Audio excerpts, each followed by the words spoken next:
नमस्कार, आपके साथ में रोहित कुमार। आपकी न्यूज फोनेशन पर बिहार की 40 सीटों पर चुनाव को लेकर के जो है लगातार तमाम जो बड़े नेता हैं वो धुआंधार प्रचार कर रहे हैं। 9 सीटों पर वोटिंग खत्म हो गई है पहले और दूसरे चरण में, और तीसरे चरण की जिन सीटों पर चुनाव होना है उसमें से एक सीट जहां पर तेजस्वी यादव ने कैसा दाव चल दिया है जिससे जदयू की नींद उड़ गई है।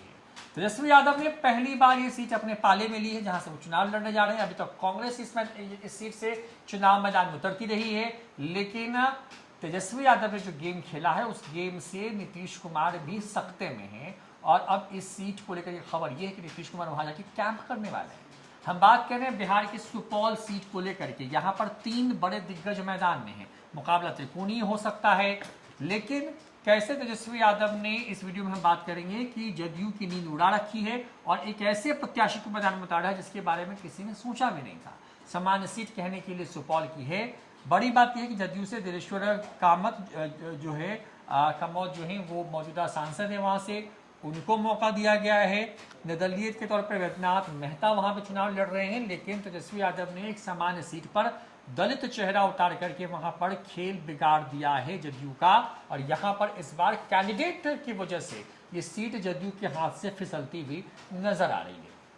बड़ी बात यह कि यहाँ इस सीट पर राजद के चंद्रहास चौपाल को मौका दिया गया है। कैसे वो आगे हैं और क्या कारण है जिसकी वजह से जो है वो जदयू और नीतीश कुमार टेंशन में है इस सीट को लेकर के, और अब यहाँ पर कैंप करने जा रहे हैं 3-3 दिन के लिए। इन तमाम चीज़ों की बात करेंगे।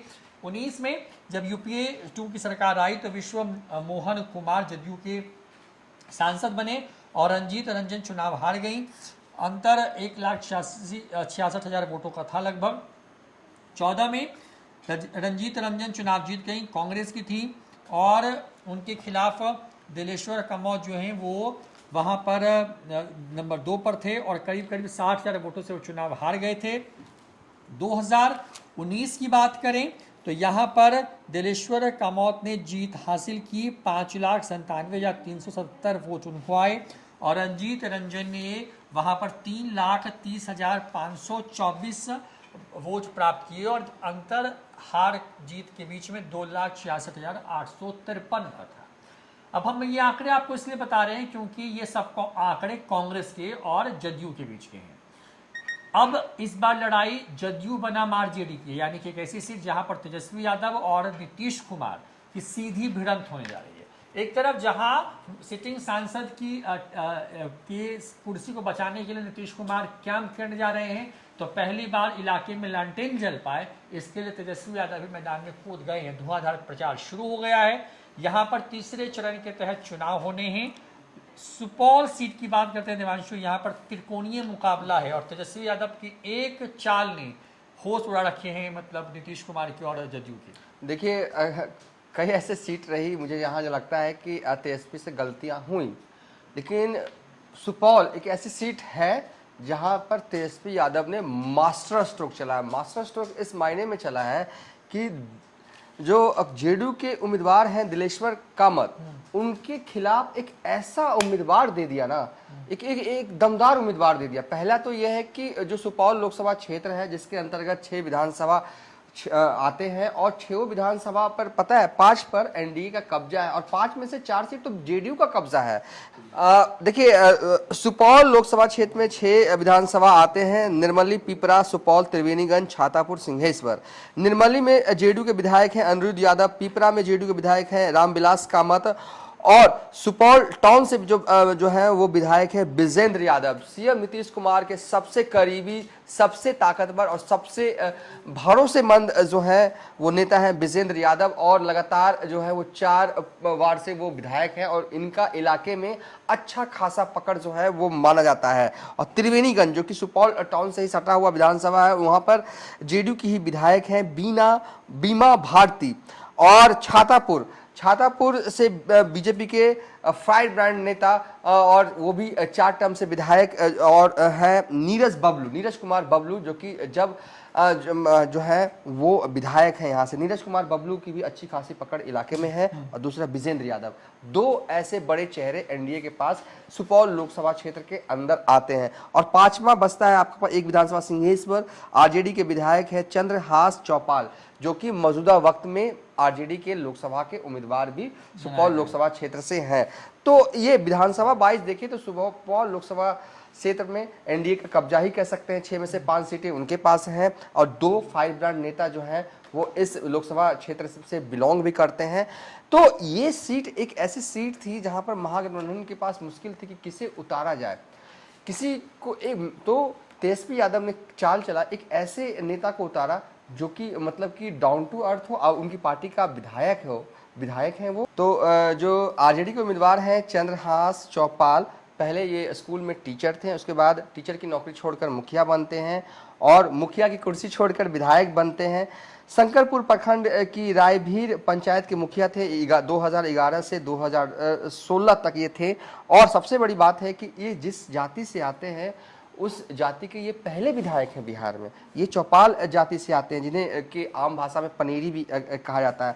जाति आधारित जनगणना रिपोर्ट 2022 के मुताबिक पूरे बिहार भर में जो है वो चौपाल की संख्या जो है वो 7,48,060 है, ठीक है। और ये दलित में आता है। देखिए ये एक जनरल सीट है अभी सब सुपौल, लेकिन जनरल सीट पर दाव जो है वो चौपाल को उतारा है, यानी कि एक दलित उम्मीदवार को उतारा है। एक ऐसा नेता जो कि मतलब कि जमीन से निकलकर जो है वो विधानसभा तक पहुंचा हो, मतलब कि संघर्ष के रास्ते जो है अभी भी चौपाल साहब ज़्यादा जो है वो ज़्यादा मतलब कहते हैं कि सोशल मीडिया पर उतने जागरूक नहीं, उतने फ्रेंडली नहीं है, हम हमेशा पोस्ट अपडेट नहीं करते हैं।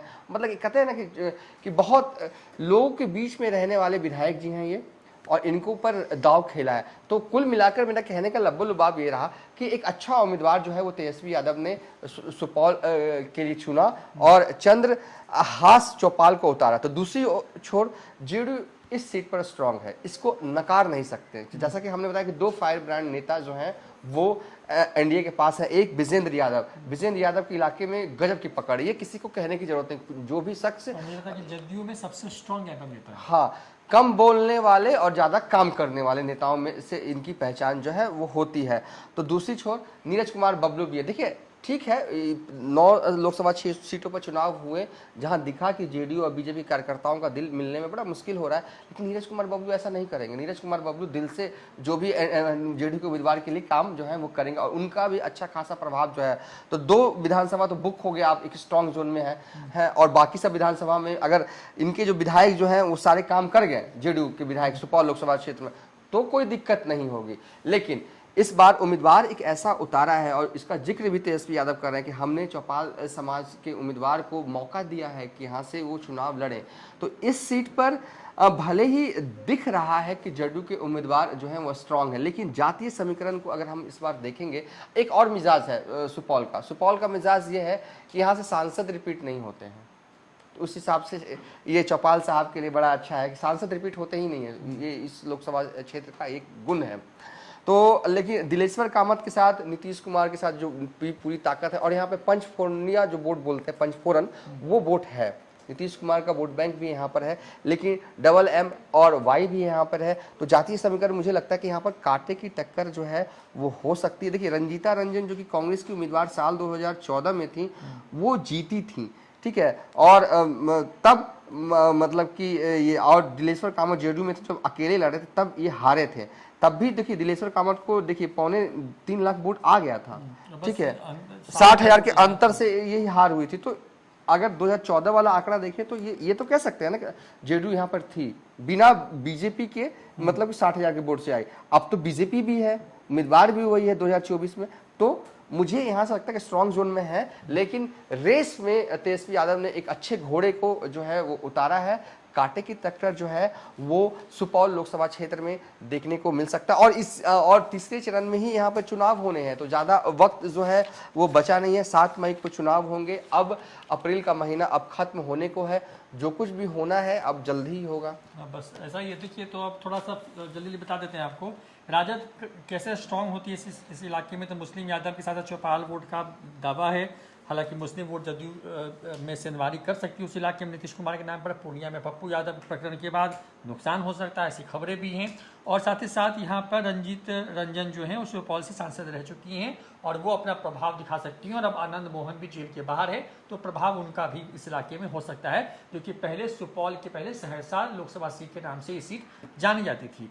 दूसरी तरफ दिलेश्वर कामत को लगता है कि सरकार ने बड़ा काम किया है, बिजली मंत्री इस इलाके से आते हैं, लगभग 24 घंटे बिजली रहती है इस इलाके में, सड़क रेल रोड ये तमाम चीज़ें जो हैं उस इलाके में विकसित हो रही हैं और इसका फ़ायदा हो सकता है, और केवट वोटर जो है उनकी नैया को पार करा सकते हैं। पिछली बार जीत हार का अंतर करीब 2.5 लाख से ज़्यादा वोटों का था, इसलिए एक एज ज़रूर है।